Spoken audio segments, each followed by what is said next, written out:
Tonight at 10, a day of reflection and remembrance, a year after the first lockdown was declared across the United Kingdom.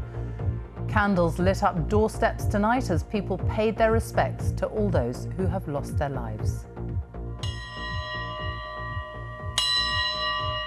A minute's silence at midday, frontline workers among the thousands who paused as the Prime Minister thanked people for their response to the virus.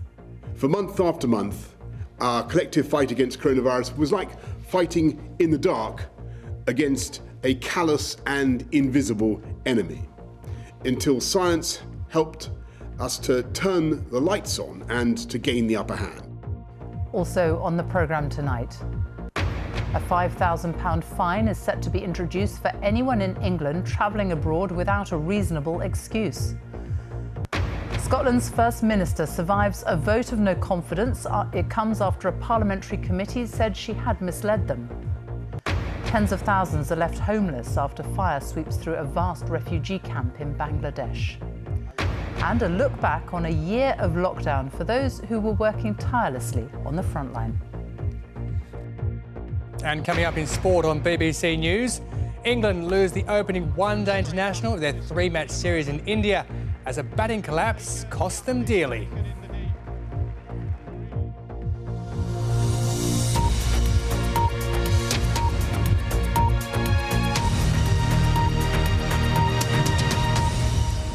Good evening. Lights have shone around the UK tonight in memory of all those who have lost their lives in the past year. Buildings were lit up and people went onto their doorsteps with candles and torches for a moment of reflection on this, the first anniversary of national lockdown. The Prime Minister thanked people for their courage, discipline and patience over the past 12 months, but admitted there were things he wished in retrospect the government had done differently in the early handling of the pandemic. The day of reflection began with a minute's silence at midday. Here's our political editor, Laura Kunsberg. Her report contains flashing images. Time to stop.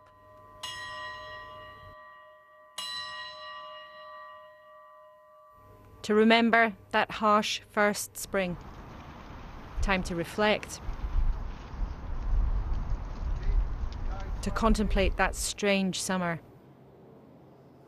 Time to pay tribute to lives lost as autumn turned. Time to mourn those absent now. The slow passing of the seasons, our year-long journey through danger. Now, the disease still among us, a second spring. Remembrance in the cabinet room where so many of the decisions were taken too. Then the trio, still at the lecterns. When I asked you to go into lockdown exactly a year ago, it seemed incredible that in the 21st century, this was the only way to fight a new respiratory disease. This was unlike any other struggle in my lifetime, in that our entire population has been engaged. And it's thanks to all of you, therefore, that we can continue on our roadmap to freedom. So much of our routine disappeared indoors. The outside world became a still life we observed. And for more than 100,000 families, it won't be the same again. Well, thank you everyone for coming.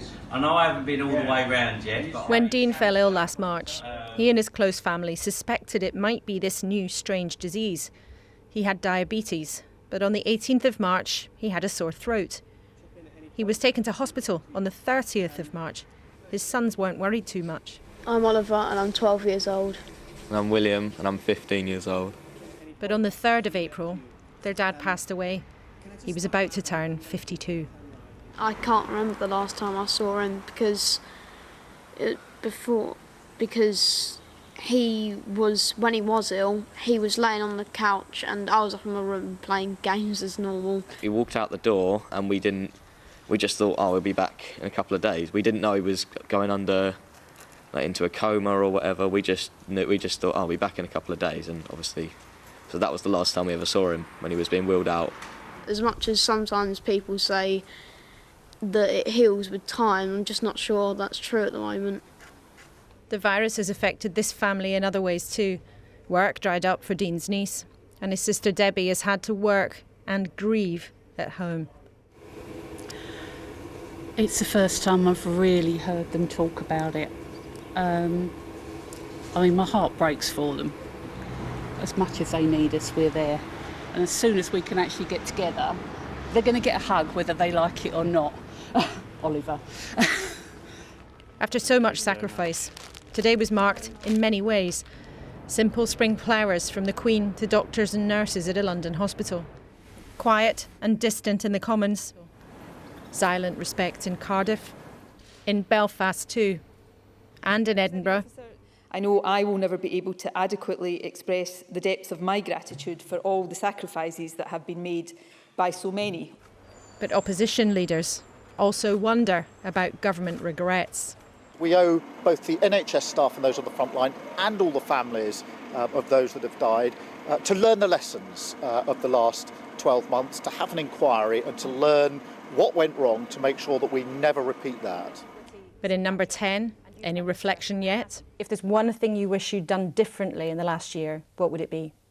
There are probably many things that we wished that we'd known, and many things that we wished that we'd done differently at the time in retrospect, because we were fighting a novel disease. The single biggest false assumption that we made was about the potential for asymptomatic transmission. The one thing that I think would have been really important earlier on is to have much better data on what was happening, and that would have required testing to be up and ready immediately, and it would have required the ability to get that information. There was, and is still, so much that we just don't know. Song and light tonight around the country. As the skies darkened, symbols of what's been lost and what's to come. And after a year of pressure behind the country's doors, behind that door, a moment perhaps to share, maybe to ease the hurt, and hold the memory instead. Sophie, it feels almost eerie to be standing here in exactly the same spot when exactly a year ago we were reporting the Prime Minister's almost unbelievable instruction to the country to stay at home. So much has gone wrong since then. There's been so much pain for thousands of families. But one big thing, of course, has gone right. The vaccine rollout in this country, of course. But in Westminster tonight, there are some raised eyebrows over what the Prime Minister said privately to a group of his own MPs tonight, when those in the room tell me that he said the success of the vaccine programme was down to greed. Now, number 10 didn't want to comment about this, but I'm told that the Prime Minister almost immediately withdrew those remarks. He repeatedly went on to praise the company AstraZeneca, who made the vaccine, repeatedly pointing out that they haven't been making money off doing this, and also even saying to MPs basically, oh, please forget I said that. It was some kind of misunderstanding. But at the same time, just at the moment when politicians, publicly at least on both sides of the channel, are trying to hold nerves steady on the vaccine, it's not the kind of comments that are going to make that any easier. Laura Koonsberg in Westminster, thank you. Well, the UK has seen one of the highest coronavirus death tolls in the world. But this morning there was encouraging news from the Office for National Statistics. The number of weekly deaths from all causes has fallen below the 5-year average for the first time since last August. Our health editor Hugh Pym has been looking at the numbers and some of the challenges ahead. The shadow of COVID lingers in every community. The lives lost and livelihoods threatened. And now, a year on, there's increasing understanding of the scale of the impact compared to what was first predicted, with the virus proving far more deadly. A health think tank has calculated that on average those who died with COVID lost up to 10 years of their lives. That's based on life expectancy estimates, how long they might have lived. In total, 1.5 million years of life have been lost in the UK because of COVID. By comparison, in a bad winter, 250,000 years are lost because of flu and pneumonia.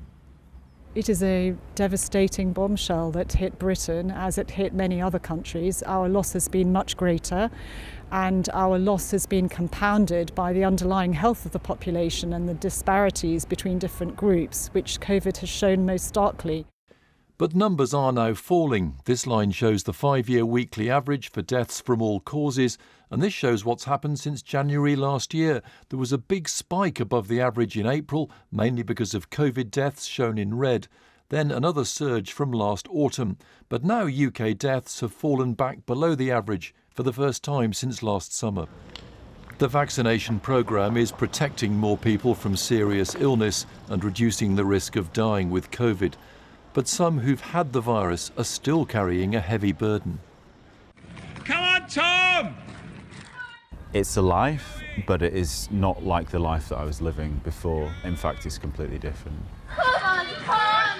Tom used to run marathons, but COVID stopped him in his tracks. A year ago this month, he went down with the virus, thought he was recovering, but then couldn't shake off some alarming symptoms. It was the probably most frightening thing I've ever experienced. It felt like my body had been hijacked by the virus, and I didn't understand what was happening, and no doctor could explain it to me either. Tom has long COVID and says he and many others are still struggling. There's a real lack of recognition of the scale of the problem with long COVID. Given that we're just out of the second wave, it's really likely to grow over the coming months. And there was a warning today that the virus wouldn't fade away completely.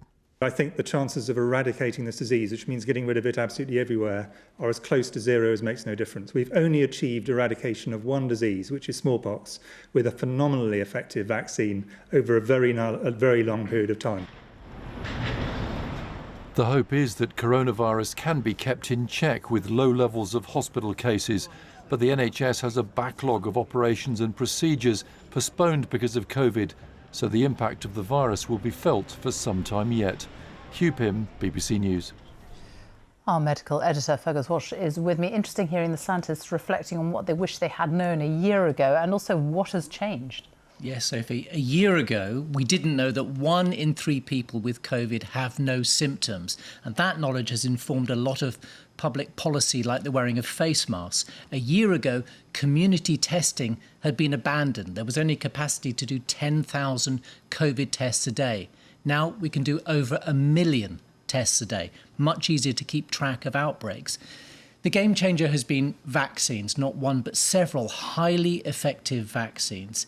Now, we don't know how long vaccine protection is going to last. It's only 11 months since the first trials started in Europe. They will wane at some point. Then there's this issue of virus mutation. So far, it looks like the current vaccines will protect against severe disease from the virus variants, but may not stop infection. So we may need booster vaccines in the autumn, but scientists are working on those. What's clear is coronavirus is here to stay, and we will see outbreaks like we do with flu, but flu doesn't stop society. And now it is vaccination which is the route out of the pandemic here in the UK, but that also means immunising Europe and the world. Fergus Walsh, thank you. Well, the latest government figures show there were 5,379 new coronavirus infections recorded in the latest 24-hour period, which means on average 5,498 new cases were reported per day in the last week. The latest figures show 5,461 people were in hospital across the UK. 112 deaths were reported in the latest 24-hour period. That's people who've died within 28 days of a positive COVID-19 test. On average, in the past week, 85 deaths were announced every day. The total number is now more than 126,000 people.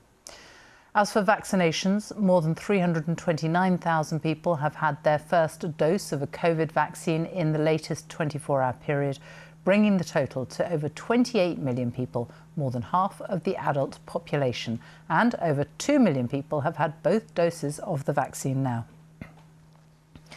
So how have Scotland, Wales and Northern Ireland fared in the pandemic this past year, and what are the signs for the road ahead? In a moment, we'll hear from our correspondents in Scotland and Northern Ireland. But first to our Wales correspondent, Hal Griffith, with this assessment. Over the last 12 months, the Welsh Government's decisions have directly controlled people's lives here far more than ever before, and has done things differently.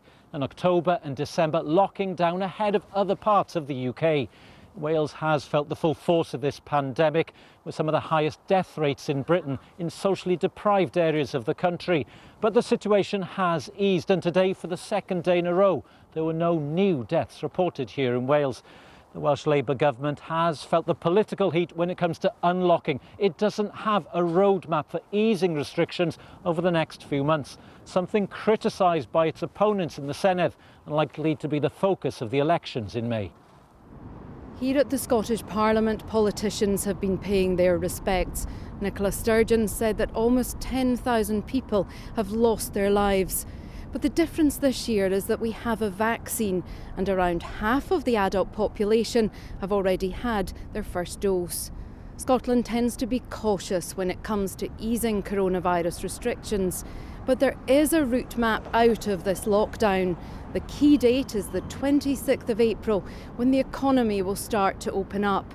The country is also entering a period of election campaigning. The coronavirus pandemic will feature heavily in that.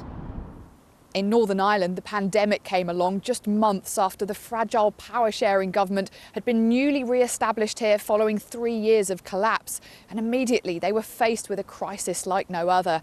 Tensions and disagreements over lockdowns have often been a feature here. But Northern Ireland also has much to be proud of. The efforts of healthcare workers bringing a sometimes divided place together.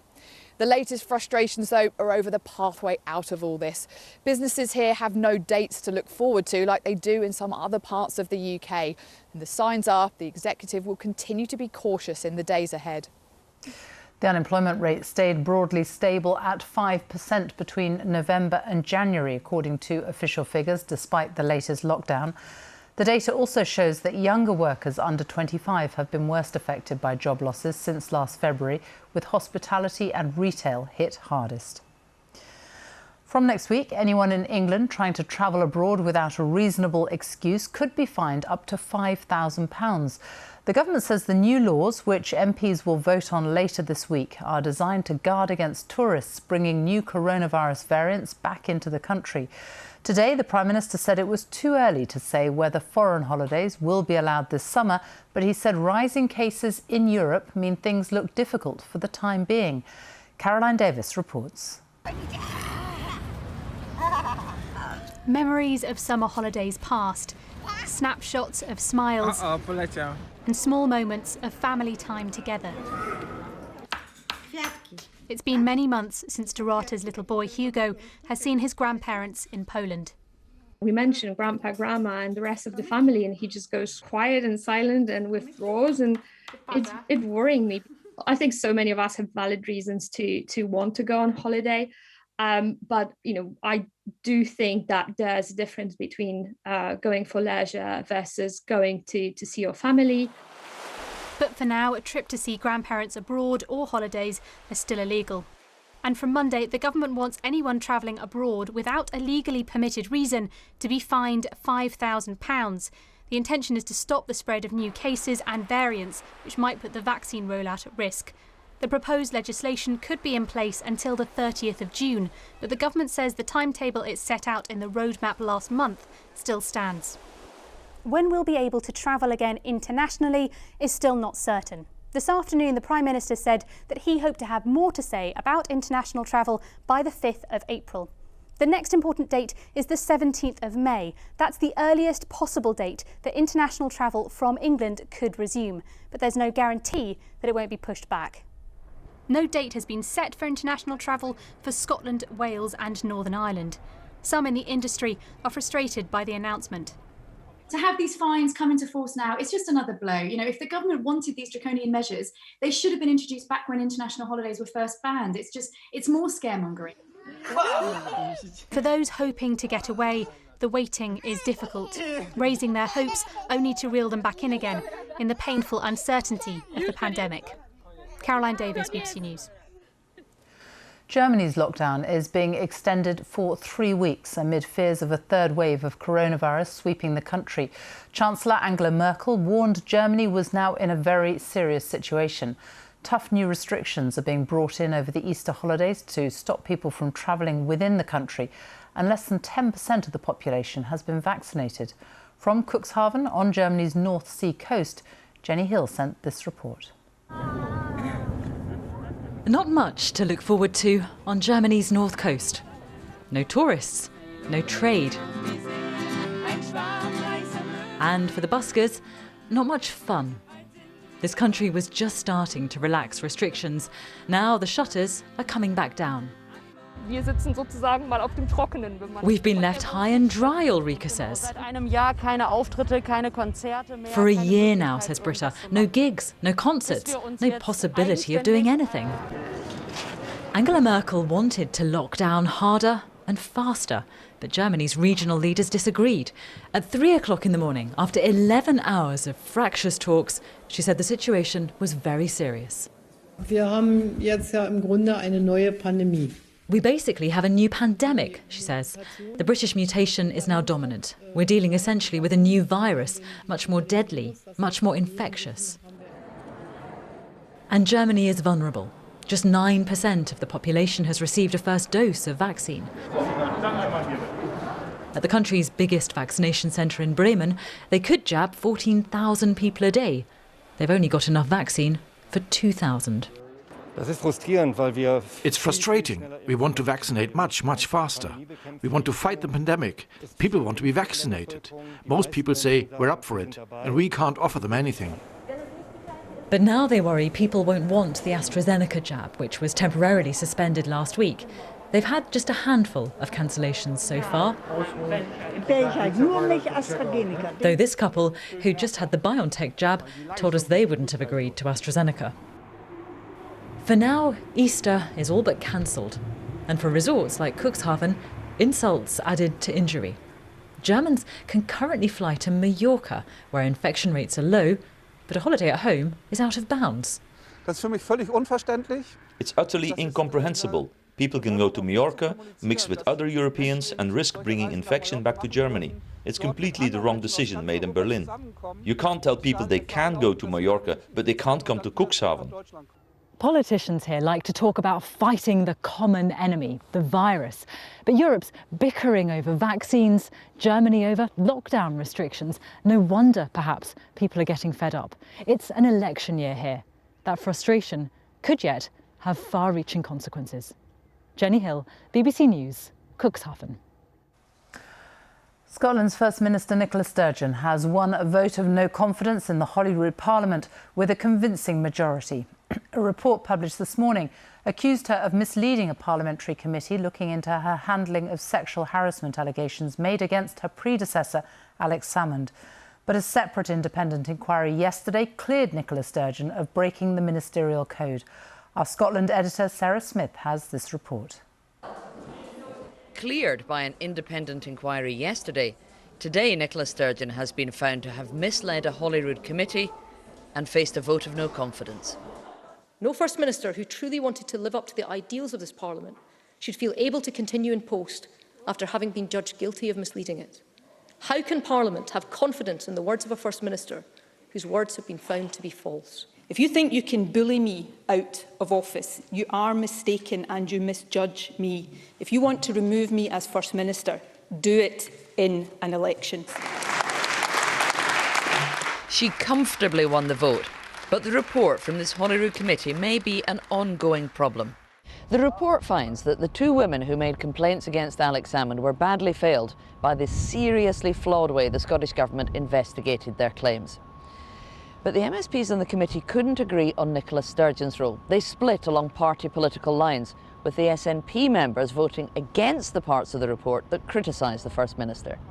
I'll tell the truth, the whole truth, and nothing but the truth. Nicola Sturgeon and Alex Salmond gave conflicting evidence to the committee.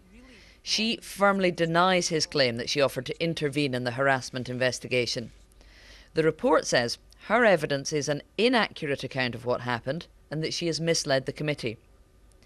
It also says it was inappropriate for her to continue meeting Mr Salmond during the investigation, and that it's hard to believe Nicola Sturgeon didn't know of concerns about inappropriate behaviour on the part of Alex Salmond prior to November 2017. It's a shame that a committee report of this nature has become tainted by very obvious political bias along party lines in some conclusions. But actually, where there are reflections, and the government has always said, we made mistakes when it comes to the implementation of the procedure, looking at complaints into Alex Salmond. To suggest that the committee is partisan when you had united an independent, a Labour member, a Conservative member, a Liberal Democrat, I think the truth is that the members of the SNP were never going to be criticising a First Minister from their own party, whatever evidence we took. Nicola Sturgeon will remain as First Minister for another 6 weeks at least. On May the 6th, it's up to the voters to decide if she should remain in office. With an election so close, it's unlikely this row is over yet. Sarah Smith, BBC News, Edinburgh. At least 15 people have died and hundreds more are missing after a fire broke out at a large refugee camp in Bangladesh. Tens of thousands of Rohingya Muslims who had fled persecution in neighbouring Myanmar are now homeless. The authorities in Bangladesh say they have begun an investigation into how the fire started at the camp in Cox's Bazar. Our South Asia correspondent Rajini Vaidyanathan reports. Each pillar marks out what was once a makeshift hut. These smouldering remains are all that's left for thousands of refugees. This cramped and congested camp now reduced to ash. Zubaydah Begum lost her home in the fire. "My 2 sons are missing. I'm looking for them everywhere," she said. The massive fire started in one section of the settlement on Monday afternoon, but soon spread, destroying homes, schools and hospitals. Refugees ran for their lives. Rohingya Muslims, who'd fled a military crackdown in their home Myanmar more than 3 years ago, once again on the move. Jahanara's been searching the camps with one of her sons, trying to find 6-year-old Mohammed, who's not been seen since the fire broke out. "I don't know whether he's dead or alive," she said. "Please, God, help me find my son. I just want him back." Close to 1 million Rohingyas live in the world's largest refugee camp. Already in dire poverty, they're once again struggling to survive. Aid groups say more than 45,000 refugees have now been left homeless. Well, I think that the fire is a continued symptom of the larger deterioration within the camps. It's 3 years on. This is a protracted refugee crisis. Obviously, a failure of the international community to find a solution. With the ongoing military coup in Myanmar, Rohingya refugees can't go home anytime soon. With their temporary homes now destroyed, their life in limbo continues. Rajini Vaidyanathan, BBC News, Delhi.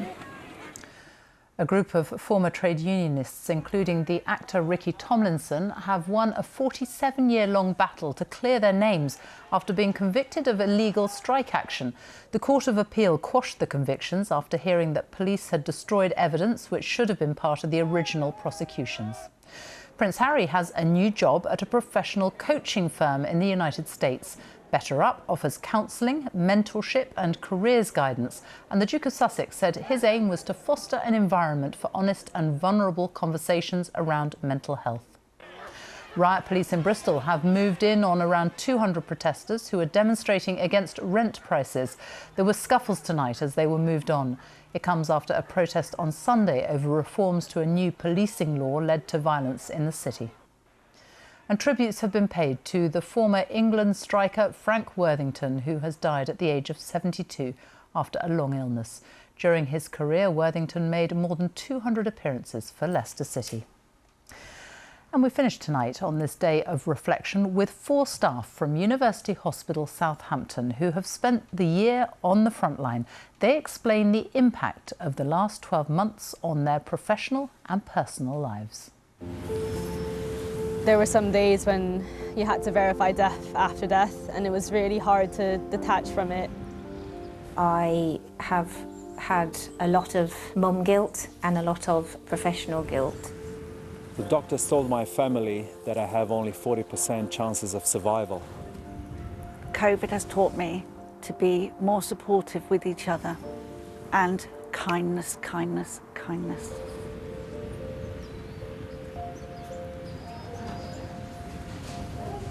I need you to open those eyes for me. A year of high stress. Every patient that comes through the door, you don't know how they're going to be and how quickly they're going to deteriorate.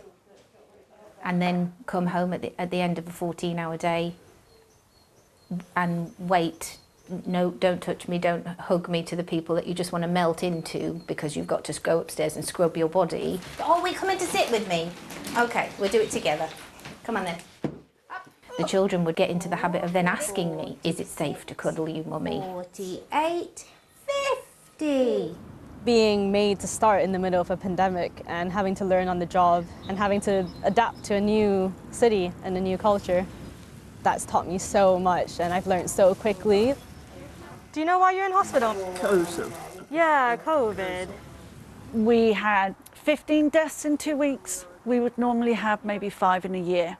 So for the team, that is quite hard. Are you allergic to anything? I was tested positive for COVID-19. It was a very weird experience when the ambulance took me to my own workplace and my own work colleagues were looking after me.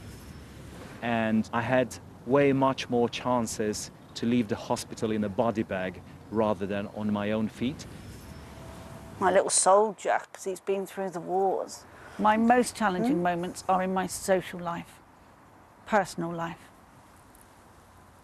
Yeah. Because at work you put on that uniform, you have that persona. And the fact that I've got links with the COVID patients, I've kept away from everybody. My husband's had to sit and just hold me while I cry and worry. And I don't normally do that. I normally just come home and I come home to my babies and we live our life to the full. I live alone, so it's still just me thinking about work. It's difficult not having the support of my family members, but it's quite hard to detach and get on with my life just at home before you go back to work and do the same thing again. I've decided to stand up from the wheelchair and to salute them as a sign of gratitude towards everything that they have done for me and my family. Go. I took proper time to chat with as many people as possible. I have started to show when I'm not okay. I don't think I've had any choice but to stand up and say, I haven't been okay. We all need to look for support, and if you can't get it face to face with your family, you need to look at other areas. I try to speak to someone, tell them how I'm feeling, do a workout, try to do some mindfulness. What I'm looking forward to most is developing a social life. Oh. I think for every mum, dad, human being, we need to start getting back to normality. I'm looking forward to going to see my family and having a cup of tea with my mum out of my special mug. We are not dreaming of sandy beaches. We just really want to see our family and our parents. I can't wait to hug. Can't wait to hug my family. Reflections from the frontline on this day of remembrance. And that's it from us. Good night.